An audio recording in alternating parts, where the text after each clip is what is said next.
Hello election enthusiasts! So this is the first video on my brand new channel dedicated to elections analysis and predictions, Sam's Psephology. And this video seemed very appropriate at this time of year, but this will be my 2024 election predictions. We will be going through my predictions for all of the major races, the Electoral College, Senate, House, and gubernatorial races that will be taking place this year. So let's jump right in with my Electoral College prediction here.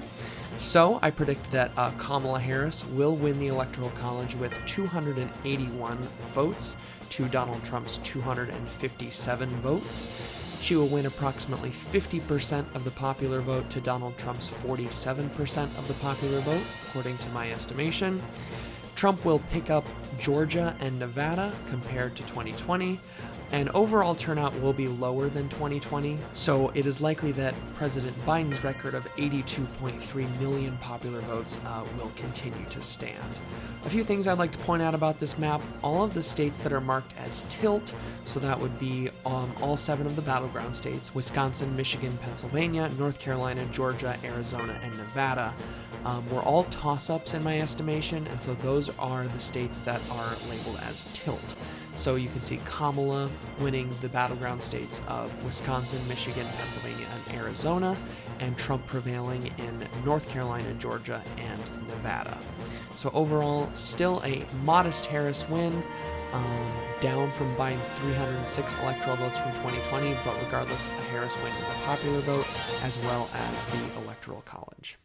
Moving on to the U.S. Senate, while the presidential election is good news for Democrats, I predict that the Senate will be good news for Republicans. They will have a gain of 3 seats, picking off 2 Democratic incumbents: Montana with John Tester, and Ohio with Sherrod Brown. They will lose to their Republican opponents. And then in West Virginia, obviously, where Joe Manchin, the incumbent independent who does caucus with Democrats, obviously is not running, and Jim Justice will win that seat very, very easily. So overall, a net gain of 3 seats for the Republicans, and they will control the Senate 52 to 48. I'd like to point out on the map, you do see a split in Nebraska since they have both Senate seats up. A regular election where Deb Fischer is running for re-election, and a special election where Pete Ricketts, the incumbent, is running for a full term. The Deb Fischer race against the well-known independent Dan Osborne will likely be closer than usual, but I still have that race rated as likely Republican because I think it's highly unlikely, although he may get close, that Dan Osborne will be able to win.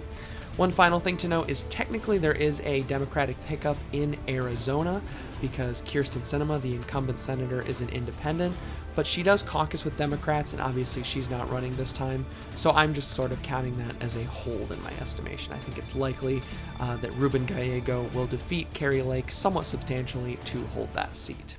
Moving on to my House ratings, I think the Democrats will actually pick up the House. It will be a very small swing, though. They'll only net 6 seats. So it'll be a 220 to 215 control, actually even narrower than the current Republican control, which is 221 to 214. So a very tight majority, but this will mean Hakeem Jeffries is the new Speaker of the House. Again, in this instance, you can see the tilt Democratic and tilt Republican races. Those were races that I had classified as toss-up, and those are the very closest out of all of the House races. So for the purposes of this analysis, I picked a winner in each, but those are the ones that are rated as tilt. So you can see the Democrats will have several important pickups. I do want to note the districts marked with an asterisk are ones that were redrawn in redistricting, most notably in Alabama and Louisiana, where the Democrats will pick up a seat in each of those, and North Carolina, where the Republicans will pick up 3 seats. And all 3 of those North Carolina seats, the Democratic incumbents elected not to run for re-election, so those will be fairly easy Republican pickups. And I wanted to give a more detailed view of my House predictions. Here is a table with those. You can see 220 to 215 again. There are 10 key toss-up seats in my estimation, and I ended up giving 6 of those to Democrats and 4 to Republicans.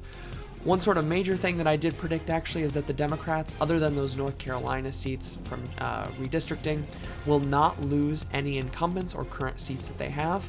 I would say those three in the tilt Democratic column are the most at risk. Mary Peltola in Alaska's at-large district, Michigan 7, which Alyssa Slotkin is vacating, obviously to run for the Senate from Michigan, and Washington 3, which is Marie Gluesenkamp-Perez's seat. Those three are highly at risk, so the House is certainly in play. If the Republicans win the majority of toss-ups, they hold on to the House.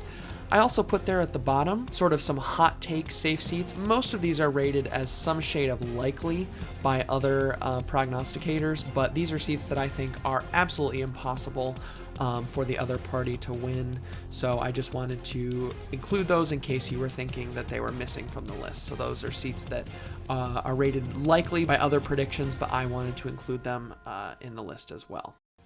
Moving on to my gubernatorial ratings, obviously the governor races are the most low stakes segment of this election because the vast majority of states do not have, as you can see on the map, any gubernatorial race this cycle.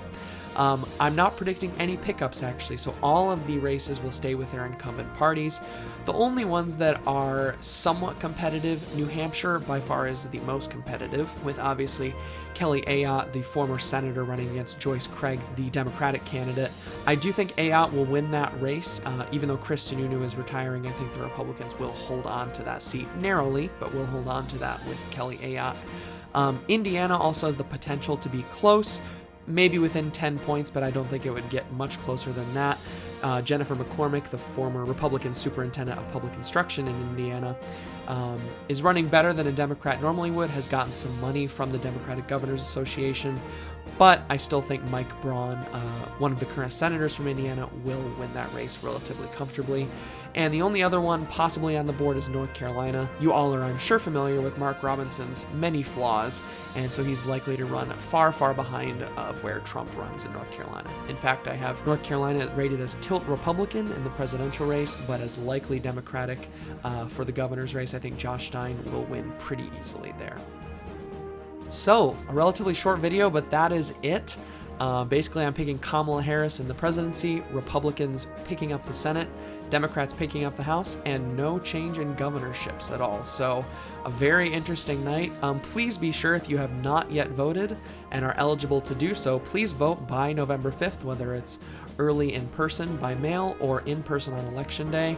It's really important to exercise your franchise, and please feel free, comment any thoughts or your own predictions below. I'd love to see any races that you might disagree with me or what your ideas of the contours of the race might be. So thank you again for watching. Be sure to like, comment, and subscribe. And most importantly, make sure to vote by November 5th.